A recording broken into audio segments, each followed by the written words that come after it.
Hello and I welcome you all to my this session. आपका मेरे इस session में बहुत बहुत स्वागत है। और आज के इस सेशन में हम सऊदी अरेबिया के उस प्लान पर डिस्कशन करेंगे आपके साथ, जो न केवल भारत के लिए बल्कि पूरी दुनिया के लिए जो कच्चा तेल, जो क्रूड ऑयल की क्राइसिस खड़ी हो गई है, उसके लिए एक रामबाण, उसके लिए एक सल्यूशन लेकर के आया है सऊदी अरेबिया। और इस सऊदी अरेबिया के प्लान से ईरान और सऊदी अरेबिया के बीच में क्या कॉन्फ्लिक्ट हमें और बढ़ती हुई नजर आएगी? क्या ईरान सऊदी अरेबिया के ऊपर और ज्यादा एग्रेसिव अटैक करेगा? तो चलिए फिर इस सेशन की शुरुआत करते हैं। दरअसल ये हम सब जानते हैं कि ईरान, अमेरिका और इजराइल, ये तीन कंट्रीज इस समय वॉर की सिचुएशन में हैं। और जिस तरीके से ईरान ने रिटेलिएट किया है अमेरिका और इजराइल के खिलाफ, अमेरिका ने कभी इतना एक्सपेक्ट भी नहीं किया था। और अमेरिका के खिलाफ, या ये कह लीजिए अमेरिका पे प्रेशर बिल्डअप करने के लिए, हम सब जानते हैं कि ईरान ने स्ट्रेट ऑफ हार्मूज को ब्लॉक कर दिया है। ये हम सब जान रहे हैं। ये आपका स्ट्रेट ऑफ हार्मूज है और इस स्ट्रेट ऑफ हार्मूज को ईरान ने ब्लॉक कर दिया है, जिससे कि दुनिया भर में कच्चे तेल, एलपीजी, एलएनजी, इन सब चीजों की क्राइसिस खड़ी हो गई है। और इंटरनेशनल लेवल पर कच्चे तेल के दाम भी बढ़ गए हैं। और एक्सपेक्टेशन तो ये है, स्पेकुलेशंस तो ये है कि ये दाम और भी ज्यादा शूट अप कर सकते हैं, ये दाम और भी ज्यादा बढ़ सकते हैं। तो अमेरिका के ऊपर, इजराइल के ऊपर दुनिया किस तरीके से प्रेशर बिल्डअप करे, इसके लिए ईरान ने स्ट्रेट ऑफ हार्मूज का स्ट्रैटेजिकल यूज किया। अब आपको यह लगता होगा क्या स्ट्रेट ऑफ हार्मूज ईरान को बिलोंग करता है? जी नहीं, स्ट्रेट ऑफ हार्मूज कोई ईरान की बपौती नहीं है, कोई ईरान का उस पर कब्जा नहीं है कि स्ट्रेट ऑफ हार्मूज पूरा ईरान का ही है। दरअसल ये स्ट्रेट ऑफ हार्मूज जो एक नैरो पैसेज है, हार्डली 30 to 40 किलोमीटर की इसकी जो ब्रेथ है, मीन जो चौड़ाई है, इसके आसपास जो छोटे छोटे एरियाज हैं, जिनको आप आइलैंड, जिनको आप टापू कह सकते हैं, वो दरअसल ईरान के कब्जे में है। और जब कोई शिप या जब कोई कार्गो, जब कोई वेसल यहां से गुजरता है, तो ईरान के तरफ से उस पर अटैक करना बड़ा इजी हो जाता है। यह कहने का मतलब है जब हम कहते हैं स्ट्रेट ऑफ हार्मूज को ईरान ने ब्लॉक कर दिया। ऐसा नहीं है कि स्ट्रेट ऑफ हार्मूज ईरान का है, अब ओमान और यूएई जो है वो खाली नजारा देखेंगे। तो ईरान की तरफ से स्ट्रेट ऑफ हार्मूज से जो ट्रांजिट हो रहा है, जो वेसल्स, जो शिप्स, जो टैंकर्स, जो कार्गोस जा रहे हैं, उन पर हमला करना बड़ा इजी हो जाता है। तो ऑब्वियस सी बात है, जब कार्गोस वगैरह यहां से जा ही नहीं पाएंगे, तो इंटरनेशनल लेवल पर क्रूड ऑयल वगैरह की तो डिमांड बढ़ी जाएगी, उसकी शॉर्टेज हो जाएगी। सिंपल सा इकोनॉमी का फंडा है, किसी चीज की शॉर्टेज हुई तो उसके प्राइसेस तो अपने आप बढ़ेंगे। तो दुनिया में हर तरफ एक इस समय क्राइसिस है कच्चे तेल को लेकर के, एलपीजी और एलएनजी को लेकर के। अब अगर एक नजर हम डाल लें importance of straight of Hormuz को, तो आप देखें स्ट्रेट ऑफ हार्मूज दिखने में तो बड़ा छोटा सा और नैरो पैसेज है, लेकिन इसका इकोनॉमिकल इंपॉर्टेंस बहुत है। इसीलिए तो अमेरिका नाटो से और चाइना से हेल्प मांग रहे हैं कि भैया स्ट्रेट ऑफ हार्मूज को ओपन कराने में हमारी हेल्प करिए। और अब चाइना ने मना कर दिया, नाटो ने मना कर दिया, तो अमेरिका कह रहा है कोई बात नहीं, हम अकेले ही निपट लेंगे। तो इसका मतलब है there must be some importance, और strait of Hormuz must be of large importance. भाई इसका महत्व तो होगा ही होगा।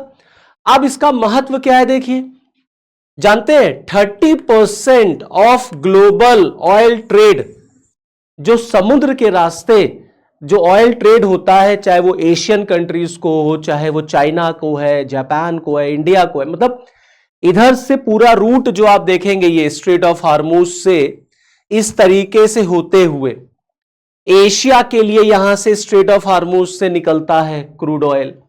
फिर आप देखें यहां से यूरोप के लिए निकल जाता है क्रूड ऑयल। तो अगर आप देखें कि समुद्र के रास्ते ऑयल का जो ट्रांसपोर्टेशन है यहां से, वो 30% के अप्रोक्सीमेटली है, 30% के। तो ये अच्छा खासा अमाउंट है।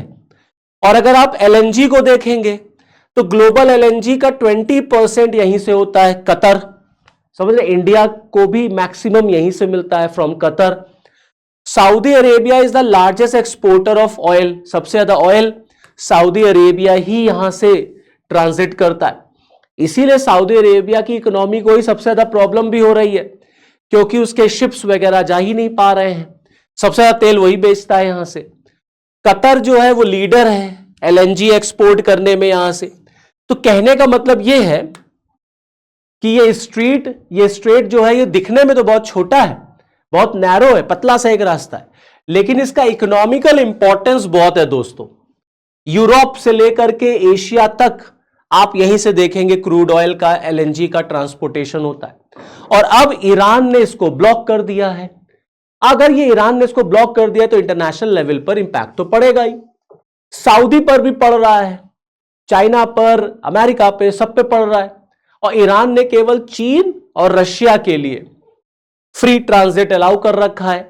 अब इंडिया की कोशिशें भी रंग लाई, हमारे भी 2 शिप शिवालिक और नंदा देवी वहां से निकल करके आए, और बहुत सारे और भी परमिशन मिल गई है कि आप वहां से आपके शिप जा सकते हैं।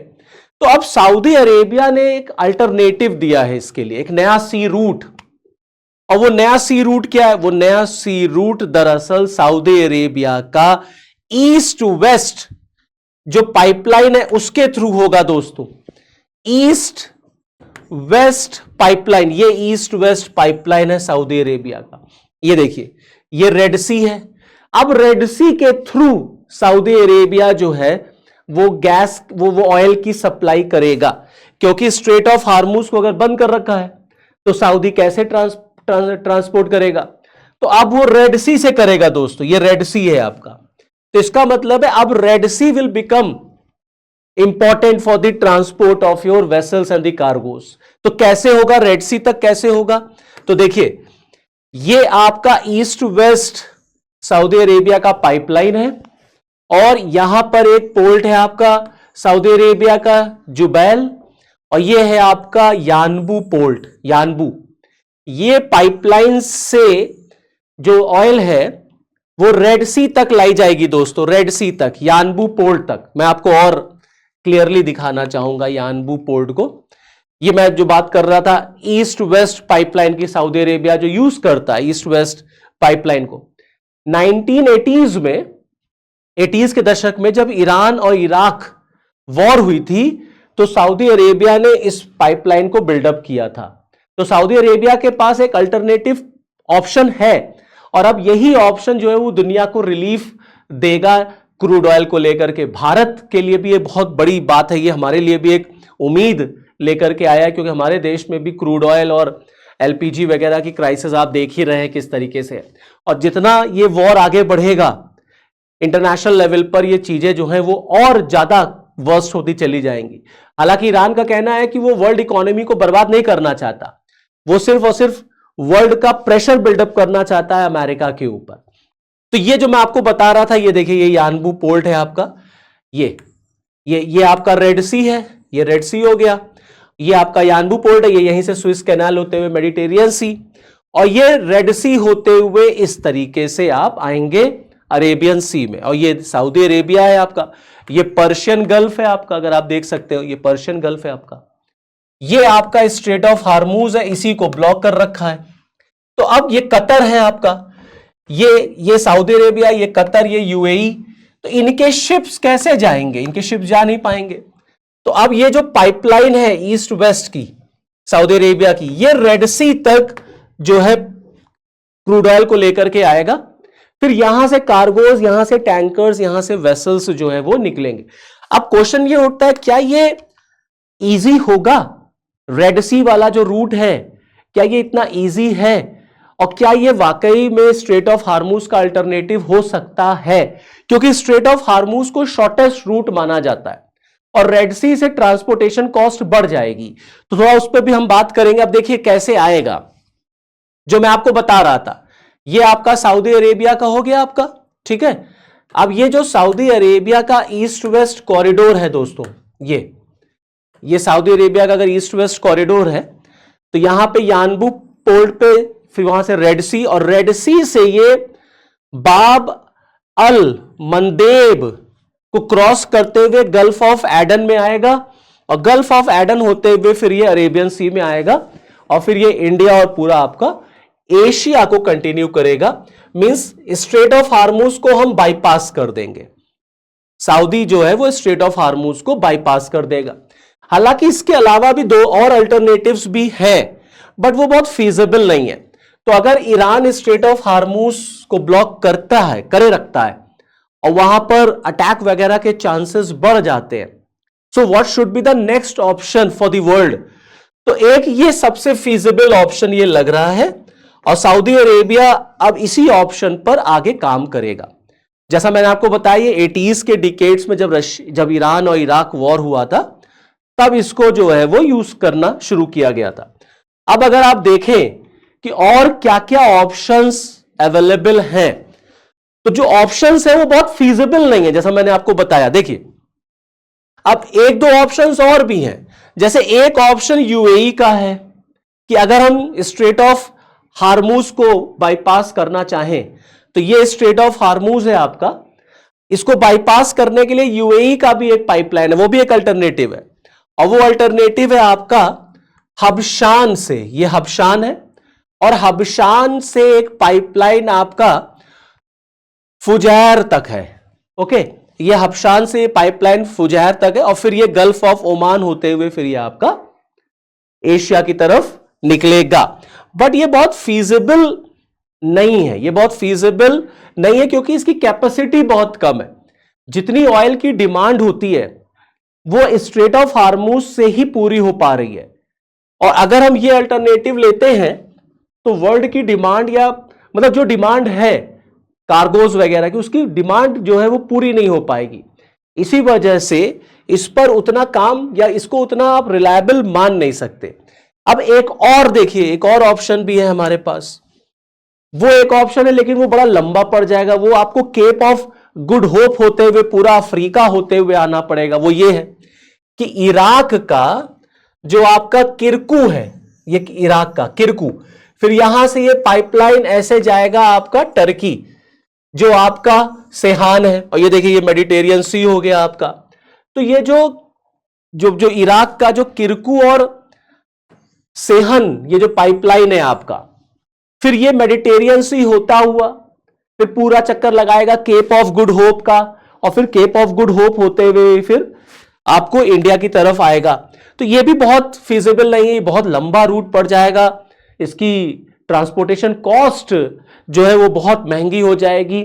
ऑटोमेटिकली फिर तेल जो है ना वो नॉर्मल रेट से बहुत आगे निकल जाएंगे, और प्लस लॉन्ग ड्यूरेशन होगा, कई हफ्ते लग जाएंगे फिर यहां से चीजों को लाने के लिए ना।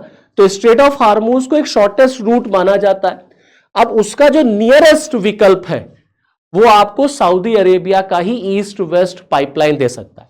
अब अगर आप ये ईस्ट वेस्ट पाइपलाइन को देखें तो जैसा मैंने आपको बताया कि ये ईस्ट वेस्ट पाइपलाइन जो है ये ईरान इराक वॉर के टाइम पर इसको बिल्डअप किया गया था, और इसकी जो कैपेसिटी है वो लगभग मान के चलिए कि 5 मिलियन बैरल की इसकी कैपेसिटी है। यहां से 5 मिलियन बैरल जो है हम क्रूड ऑयल जो है वो एक्सपोर्ट कर सकते हैं, और इसको बढ़ा करके 7 मिलियन तक किया जा सकता है।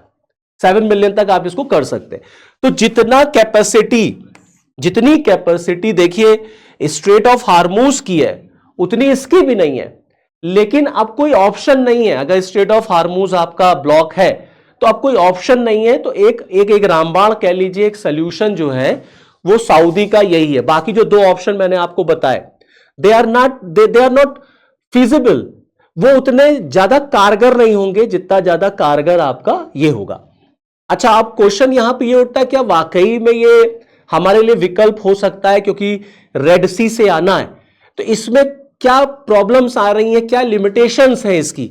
तो देखिए, एक लिमिटेशन तो ये हो गई जो मैंने आपको बताया कि इसकी उतनी कैपेसिटी नहीं है। तो फर्स्ट लिमिटेशन इज कि इसकी उतनी कैपेसिटी नहीं है। ओके, जैसे कैपेसिटी, इसकी कैपेसिटी कम है, स्ट्रेट ऑफ हार्मूज की कैपेसिटी ज्यादा है। 20 मिलियन बैरल जो है वो पास हो सकता है थ्रू स्ट्रेट ऑफ हार्मूज, और यहां से कितना मैक्सिमम जो होगा वो 7 मिलियन बैरल का होगा। तो आप देख सकते हैं ये 20 मिलियन और कहां 7 मिलियन और कहां 20 मिलियन, तो कैपेसिटी कम है। दूसरा, इसमें ये जो रेड सी से आएगा तो इसमें कॉस्ट ज्यादा आएगी, ये थोड़ा सा लॉन्ग ड्यूरेशन है, इसकी लेंथ ज्यादा होगी। स्ट्रेट ऑफ हार्मूज जो है वो शॉर्टेस्ट रूट माना जाता है, तो लॉजिस्टिक कॉस्ट जो है वो बढ़ जाएगी। टैंकर्स की डिमांड यानबू पे बढ़ गई है, और जो यानबू पोर्ट है वो उतना बड़ा भी नहीं है कि उतने टैंकर्स को वहां पर हैंगर कर सके, वहां पर उसको प्लेस कर सके। तो ऑटोमेटिकली आप देखेंगे टैंकर्स वगैरह की वहां पर जो डिमांड है वो बढ़ चुकी है। चार्टर रेट्स जो है वो बढ़ गए हैं, तो ये इसकी लिमिटेशंस है इस यानबू पोर्ट से ऑयल को ट्रांसपोर्ट करने की। इसके साथ साथ और भी एक लिमिटेशन है, और वो बहुत इंपॉर्टेंट लिमिटेशन है। ये तो लिमिटेशन चलिए एक बार को आप इग्नोर भी कर सकते हो, ओवरलुक भी कर सकते हैं, बट जो सबसे इंपॉर्टेंट लिमिटेशन है जानते हैं क्या है? सबसे इंपॉर्टेंट लिमिटेशन ये है कि भैया रेड सी से आना है, और रेड सी आप जानते हैं हूथी का गढ़ है, समझ रहे, हूथी रेबल्स का, और हूथी रेबल्स प्रॉक्सीज हैं ईरान के, ईरान वॉर में है। तो अगर ईरान दुनिया का प्रेशर अमेरिका पे बनाना चाहता है तो हूथीज जो है वो क्यों भाई ऑप्शन देंगे? और आप रेड सी से टैंकर्स को, वेसल्स को क्रॉस कराना चाह रहे हैं। ऑलरेडी रेड सी में हुतीज जो हैं वो आए दिन अमेरिका वगैरह के टैंकर्स पर अटैक करते रहते हैं। तो ये एक बहुत बड़ा खतरा है कि रेड सी में हुतीज का होना, तो यहां पर भी टैंकर्स वगैरह पर हुतीज का जो अटैक है वो आपको बढ़ता हुआ दिखेगा। प्लस देखिए shipping routes are longer for Asian buyers, जो एशियन बायर्स हैं उनके लिए शिपिंग रूट जो है वो बहुत ज्यादा हो जाएगी। और दूसरी बात ये कि खाली देखिए सऊदी ही नहीं सप्लाई करता ना, बाकी और भी कंट्रीज हैं, तो वो कहां से सप्लाई करेंगे? अगर हम और कंट्रीज देखें जैसे यूएई हो गया, बहरीन हो गया, ओके, कतर हो गया आपका, तो ये लोग फिर कहां से सप्लाई कर पाएंगे? इनके पास ऑप्शन क्या होगा अगर स्ट्रेट ऑफ हार्मूज नहीं तो? क्योंकि ये ईस्ट वेस्ट पाइपलाइन का यूज केवल सऊदी कर सकता है, तो supply is just enough for Saudi refineries, केवल सऊदी के लिए ही है, बाकी और जो देश है फिर वो क्या करेंगे? तो वहां पे प्रॉब्लम आ जाएगी। तो अल्टीमेटली ये सारी इसकी लिमिटेशंस हैं कि इसको यूज किया जा सकता है बट उतना नहीं, या ये उतना इफेक्टिव नहीं होगा जितना स्ट्रेट ऑफ हार्मूज है। अब जरा एक नजर अगर हम लोग डाल लें क्रूड ऑयल रिजर्व्स पर, दुनिया का सबसे ज्यादा crude oil reserves, world's biggest crude oil reserves कहां कहां पर है? तो देखिए एक वो देश जहां अभी इसी साल के शुरुआत में अमेरिका वहां के राष्ट्रपति को उठा ले गया, वो है वेनेजुला। तो आप देखेंगे वेनेजुला में सबसे ज्यादा जो है वो क्रूड ऑयल का रिजर्व पाया जाता है, ओके। और वेनेजुला के बाद आप देखेंगे सऊदी अरेबिया आता है। तो दरअसल सऊदी अरेबिया की इकोनॉमी को भी इससे इफेक्ट हो रहा है भाई, उसका तेल फंसा हुआ है, उसके टैंकर्स नहीं मूव कर पा रहे, तो ऑटोमेटिकली उसकी इकोनॉमी को भी तो प्रॉब्लम हो रही है।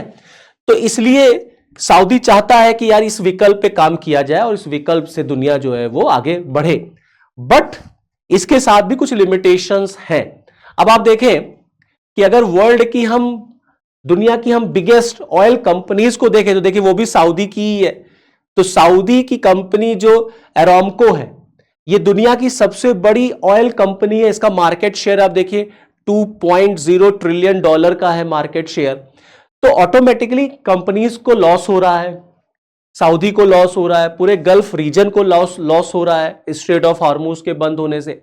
दुनिया में क्रूड ऑयल, गैस वगैरह की क्राइसिस है, दाम बढ़ रहे हैं, और ये जंग कब खत्म होगी पता नहीं। तो ईरान का सल्यूशन क्या है? अब सऊदी ने ये सल्यूशन प्रेजेंट कर दिया है, अब इस पर आगे काम होना है।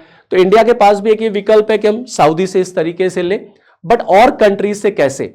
लेकिन हाँ ये जरूर है कि इंडिया के लिए स्ट्रेट ऑफ हार्मूज को ईरान ने ओपन भी कर रखा है, हमारे शिप्स वहां से आ रहे हैं, बट एक ऑप्शन ये सऊदी की तरफ से आया है। अब देखना है कि ये कितना इफेक्टिव हो सकता है, जो कच्चे तेल, जो क्रूड ऑयल वगैरह की डिमांड बढ़ी है दुनिया में, उसको कम करने के लिए।